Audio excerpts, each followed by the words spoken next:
Hi, everyone, and welcome to the Aries Weekly Tarot Bite reading for the week of June 19th through the 25th. Hi, everyone, and welcome. This is I Am Illuminated Tarot reading for soul illumination. So I am Lauren. Hi and welcome again. This reading is meant to be a very short reading, about 10 minutes or so, where we're going to be looking at the themes that came up in the general collective reading that was released on Monday, and looking at how they pertain to your sign, specifically Aries. So we're going to jump right in here. The themes that came up in the general were opening ourselves up to love and support, really getting into that place of receptivity for what wants to come in, what new wants to come in for us, but also identifying and releasing a burden we've long carried, whether that's on an emotional level, a mental level, or a physical level. So for you, Aries, we have two cards that came out. We have Deceit, number 25, which breaks down to the number 7 in numerology, which is the number of spirit. It's the number of our connection to spirit. And we have Financial Constraints, number 13, breaking down to the number 4. Now, the number 13 can really speak to death and transformation. It can also speak to the building of new foundations, when we realize that something has to be released to kind of be reformed into something new. Now, with these two cards coming up, there's a very pointed theme here, Aries, around kind of a limiting mindset, especially pertaining to money, because you look at these, both of these cards seem to kind of be coming, like the individual here in Deceit, it looks like he's kind of counting his coins, or he might be, you get the feeling that maybe he's trying to con somebody out of money in some way. And with Financial Constraints, there's a picture of a chest with one door open here. And on one side, it looks like there's nothing in there. It's like cobwebs, a coin, an open book. And then the other side, the door is closed. So you don't know what's actually in there on the other side. But there's something here, I feel like, for many of you, where maybe you've kind of long been held in a cycle of lack, limiting yourself in a physical sense of maybe you've been in a cycle where it has been very difficult, that money was tight. I mean, we all go through that point in our life. But I get the feeling there's almost like there might have been too much focus put on the physical. So for some of you, this might be where the burden is here to be identified. Where have you placed almost too much emphasis on the physical of your experience, and where are you deceiving yourself that you don't have enough in some regard or some respect? And where could you possibly either open yourself up to the love and support to really help release your tie to the physical? This could be like where you're overworking so much to make money to the detriment of your own enjoyment of your life.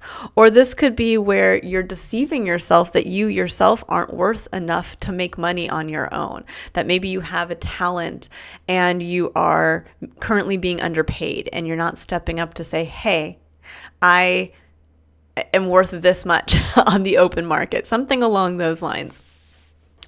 So it can be both ways. So that either you've just really been too focused for too long on the physical, or you really aren't, you're deceiving yourself of your own real value in the physical and what you should be getting paid, or how you should be being maybe treated in the physical aspect of your job, something along those lines. So let's go ahead here, Aries, and I'm going to jump in and pull some clarifiers. So I'm going to pull some clarifiers for both cards. So first we're going to jump into Deceit. What does Aries need to know about Deceit?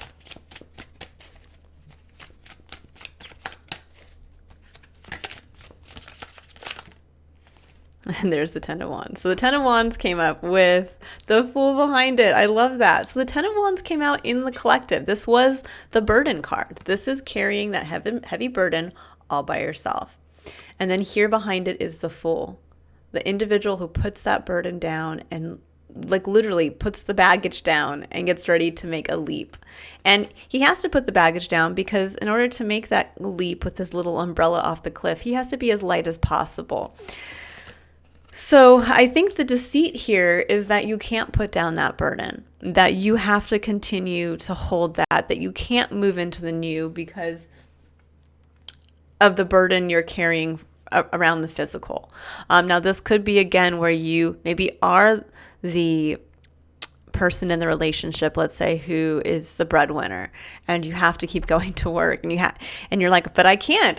Yes, I want to free myself from this. Yes, I want to do something different, but I can't release my tie to I have to make money. And this is saying the other half of the message from the collective was opening yourself up to the support of others around you. This might have to be a hard, heart-to-heart conversation with someone in your experience where you might need their input to get a little creative as to how maybe you can shift your focus or your responsibilities to not feel so burdened by the physical or the responsibilities you have to the physical. Now, this could also be where maybe you carry a burden that really is around your own self-worth, self-value, and you really want to jump into something new. This would be like if you really want to go out and start your own business, something that is around doing something that can only come from you. And yet there's a deceit here of, well, I'm not worth that much. What if no one wants what I have to sell, basically? And this is saying maybe you just need to talk to someone in your life and be open with them to say, what do you think? Do you think my talents are great? I think they're great. Can you help me be able to kind of take off the burden of needing to maybe immediately have a financial result for me to instead kind of go out there on the next great adventure for me to try to do this as a business, something along those lines. But the burden is around self-deceit that you're not worthy, or self-deceit that if let's say you asked your place of employment to give you a raise, that they would give you more. There's something around that.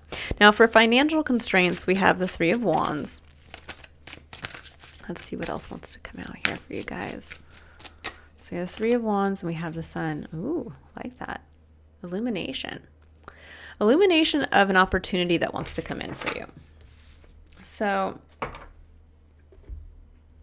with financial constraints, so this may be where you feel like you don't have enough.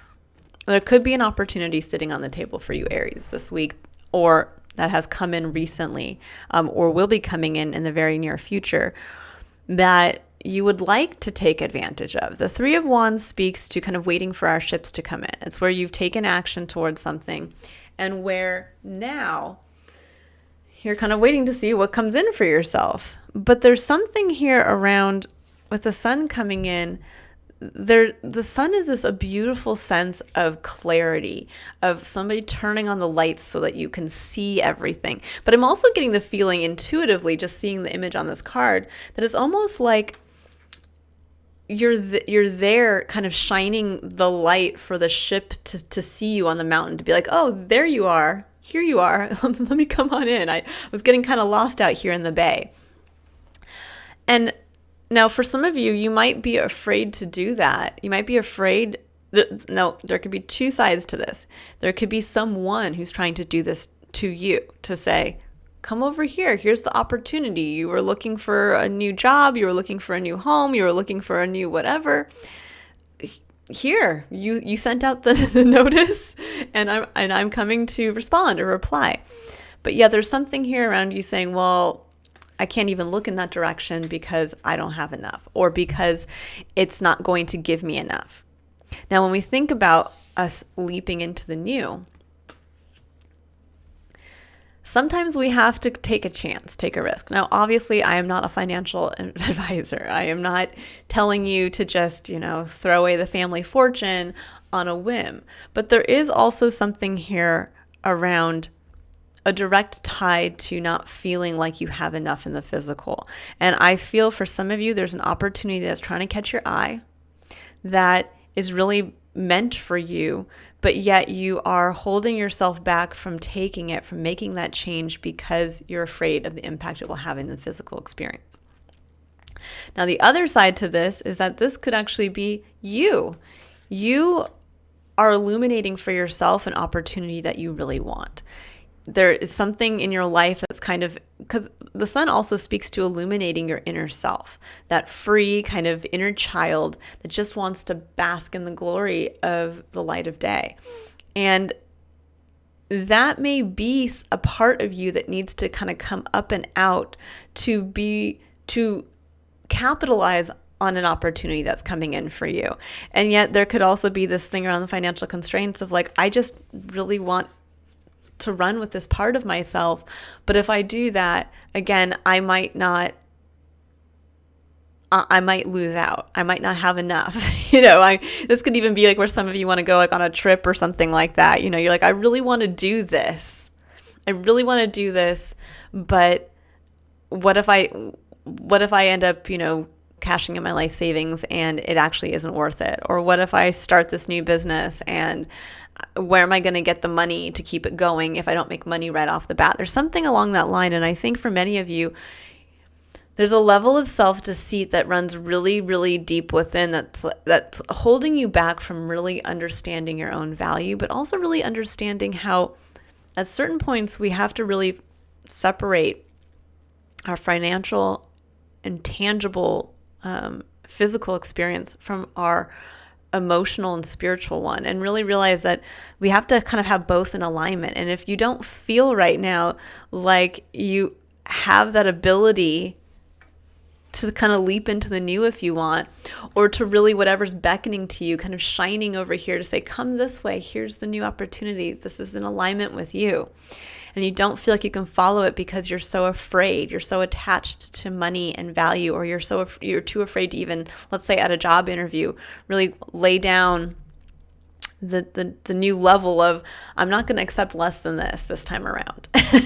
Then I think you're going to be kind of at odds for this week with yourself. But you really have the opportunity this week, Aries, to free yourself, to really free yourself from this burden you have around a tie to the physical experience, and around this I think self-deceit that you are not capable of making money either in a solo pursuit, or that you're not capable of really getting the value of the work that you put in any physical experience, in any side to your experience. But this really does show here that there is something beckoning to you. There is somebody flashing the light with an opportunity that you've probably long been waiting for, and yet you're holding yourself back because of this. This is almost like the individual who's like been waiting on the hilltop to see what's coming in, and finally someone maybe down at the dock is like, here's shining the light, giving you the two little clicks off, like, come on down, here's the signal. And you're like, oh shoot, what? When I go and I check my pocketbook, there's nothing in there. I can't just go down to the docks and be like, yeah, hand me over all the goods. I have nothing. Instead of saying, you know what, I'm going to go down there and I'm going to talk with the ship owner, and I'm going to say, I really would love what you have on here. This was my goal with this. And what can we do to work out some type of partnership? What can we do to, give me half now and I take half later? Can I do a work study thing? There's something around that where it's like, I think you guys have a little bit of a bargaining chip here somewhere. So this is a month or a week to really get clear on your own self-worth, what you're worth, and really putting down the burden of, I think, maybe a long-held kind of self-doubt, and getting to that place where you realize, I want to take this new opportunity, whatever it is, and I'm going to look at it from a place of how it lights me up instead of how much money it makes me. Because the more we follow what lights us up, the more money actually flows easily. It's a very strange, when people talk about manifesting when we're in the flow, well, that's what they're speaking to. So I will leave it there, Aries. I hope you all have a wonderful week ahead. If you'd like to book a personal reading, you can click on the link in the description box below to visit my website. June's tarot scopes are up for each sign as well. If you'd like to visit my channel to view your signs, June tarot scope. July's will all be up starting the last week of June. So I will see you all next week for your next weekly tarot bite reading by Aries.